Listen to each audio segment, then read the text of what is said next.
Today on GeekaWhat, I'm going to be looking at Cooler Master's Elite 130. Is it still one of the best Mini ITX cases on the market? Let's find out.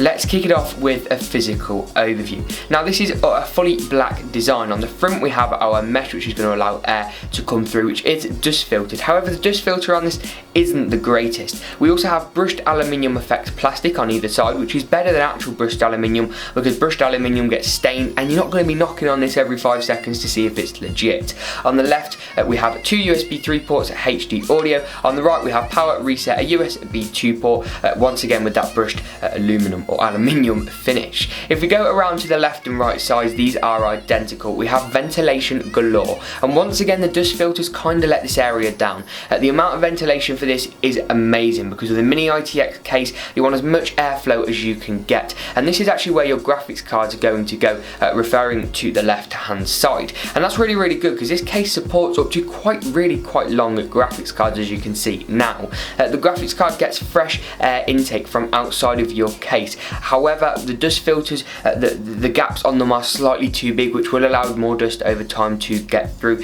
So just something to keep in mind, you are going to need to clean your computer a little more often. This case supports a Mini ITX motherboard, which is the smallest of the mainstream standards, that being of course Mini ITX, Micro ATX and full-size ATX motherboards. This is going to allow for up to an LJ1151 CPU. Yep, ASRock do have a motherboard for that, and you're also going to be kind of looking in the 2 DIMM slot range. You are only going to be having one PCI add-in card, such as a graphics card, hence the placement of this really kind of convenient for your graphics card ventilation. On the front you'll notice we have a 120mm fan, and just to the right of that, also on the left side, we have an 80mm fan, which can be used as either intake or exhaust. This fan is going to be a little bit loud because it's 80mm. The smaller the fan is, the faster it has to turn in order to get the same amount of air through as a higher end fan. Therefore, it's going to be louder and more whiny.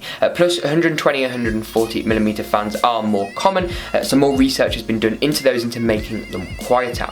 We've got a really nice air tunnel design, so we're getting fresh air pulled in from the front, which is then going to be exhausted by your power supply fan or kind of passively out of the back. If you do want to put your power supply face up, however, it will draw its own fresh air in from outside and pulling it out the back of the case, creating its own thermal zone. Once again, the dust filters kind of let us down here, but ventilation is everywhere. In terms of drive mounting, this case is actually kind of really nice. At the front we have a 5¼ inch bay, which can be used for a 5¼ inch optical drive if you still live in 2012, but if you live in 2016 you can put either an SSD or a hard drive in here, or you can remove it completely. The front is also designed really for a 120mm radiator. Water cooling your CPU with a 120 rad is the best option in this case. The power supply kind of sits just inches above at the top of your CPU socket, so having a low profile air cooler won't result in really that great of cooling because it is going to have to be so small. So having a water block with tubes that go out to the radiator at the front is the best idea. Another reason this is a great idea is because the air coming in won't warm up too much by going through this radiator,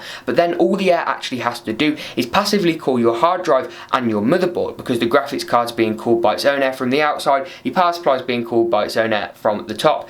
And that's just a really convenient design. Overall, what do I think of this case? The pros and cons. It's incredibly sturdy, it looks the part, and the Mini ITX form factor is great. The support for hard drives and SSDs at the top, as well as on the bottom of the case in front of the motherboard, as well as on the side, but you can also get a 120mm fan in here, is really sufficient. You're not going to have any troubles mounting drives. However, I do think this case is somewhat poorly designed at the front. Your hard drive sits there and there's so much room between, just so much room around it that's wasted. It's a Mini ITX case, it's designed to be small, but you could also argue that if you wanted to kind of condense that room and actually end up having to have a much smaller graphics card, you would go down to the Elite at 110 or 120 by Cooler Master. This front area is so big purely to allow for a bigger graphics card down the side, allow for a GTX 1070, GTX 1080, R9 Fury, but please do check your measurements because you can't get the biggest graphics cards in here, but you can get some pretty big